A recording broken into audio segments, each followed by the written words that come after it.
At Eton, they alighted on the roof of Upper School. On the opposite side of Schoolyard, the 52 stories of Lupton's Tower gleamed white in the sunshine. College on their left, and on their right, the school community singlery, reared their venerable piles of ferro concrete and vita glass. In the center of the quadrangle stood the quaint old chrome steel statue of our Ford. Dr. Gaffney, the provost, and Miss Keat, the head mistress, received them as they stepped out of the plane. Do you have many twins here? The savage asked rather apprehensively as they set out on their tour of inspection. Oh no, the provost answered. Eton is reserved exclusively for upper-caste boys and girls. One egg, one adult. It makes education more difficult, of course, but as they'll be called upon to take responsibilities and deal with unexpected emergencies, it can't be helped, he sighed. Bernard, meanwhile, had taken a strong fancy to Miss Kate. If you're free any Monday, Wednesday, or Friday evening, he was saying, jerking his thumb towards the savage. He's curious, you know, Bernard added. Quaint. Miss Kate smiled, and her smile was really charming, he thought. Said, Thank you. Would be delighted to come to one of his parties. The provost opened a door. 5 minutes in, that Alpha Double Plus classroom left John a trifle bewildered.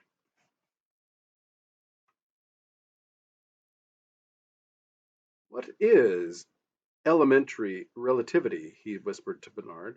Bernard tried to explain, then thought better of it and suggested that they should go to some other classroom.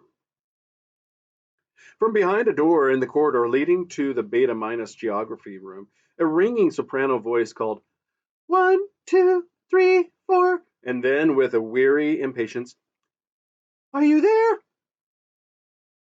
Malthusian drill, explained the headmistress. Most of our girls are Freemartins, of course. I'm a Freemartin myself, she smiled at Bernard, but we have about 800 unsterilized ones who need constant drilling.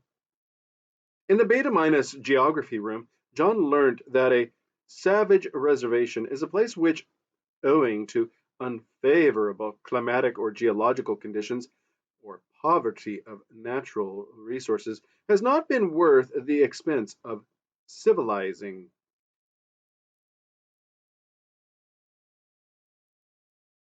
A click. The room was darkened, and suddenly, on the screen above the master's head, there were the penitents of Acoma, prostrating themselves before Our Lady, and wailing as John had heard them wail, confessing their sins before Jesus on the cross, before the eagle image of Hukong. The young Etonians fairly shouted with laughter. Still wailing, the penitentes rose to their feet, stripped off their upper garments, and, with knotted whips, began to beat themselves. Blow after blow redoubled. The laughter drowned even the amplified record of their groans. But why do they laugh? Asked the savage in a pained bewilderment. Why? The provost turned towards him, a still broadly grinning face. Why, but because it's so extraordinarily funny. In the cinematographic twilight, Bernard risked a gesture which, in the past, even total darkness would hardly have emboldened him to make. Strong in his new importance, he put his arm round the headmistress's waist.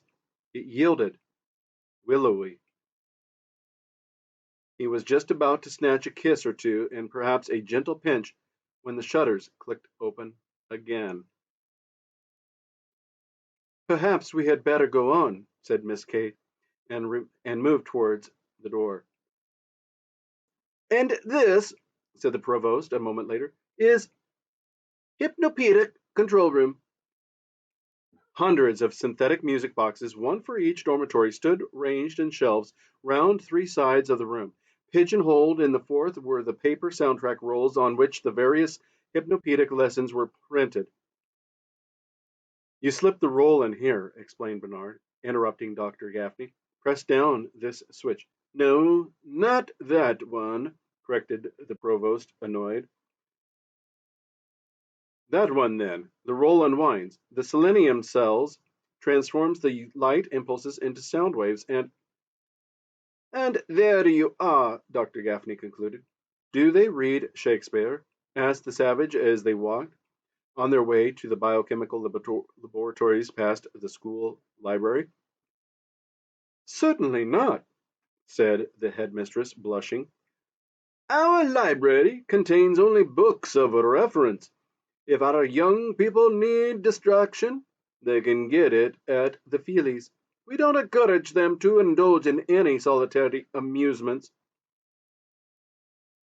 5 busloads of boys and girls singing or in a silent embracement rolled past them over the vitrified highway. Just returned, explained Dr. Gaffney, while Bernard, whispering, made an appointment with the headmistress for that very evening. From the Slough crematorium, death conditioning begins at 18 months. Every tot spends 2 mornings a week in a hospital for the dying. All the best toys are kept there, and they get chocolate cream on death days. They learn to take dying as a matter of course. Like any other physiological process, put in the headmistress professionally. 8 o'clock at the Savoy. It was all arranged.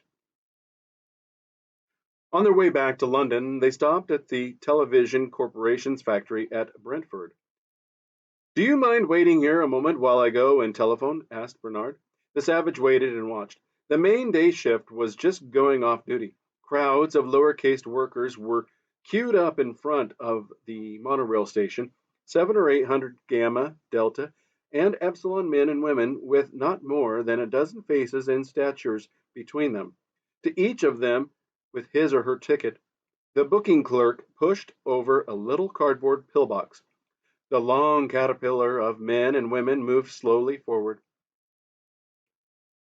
What's in those? Remembering the merchant of Venice. Those caskets, the savage inquired when Bernard had rejoined him. The day's soma ration, Bernard answered rather indistinctly, for he was masticating a piece of Benito Hoover's chewing gum. They get it after their work's over. 4 half-gram tablets, 6 on Saturdays. He took John's arm affectionately, and they walked back towards the helicopter.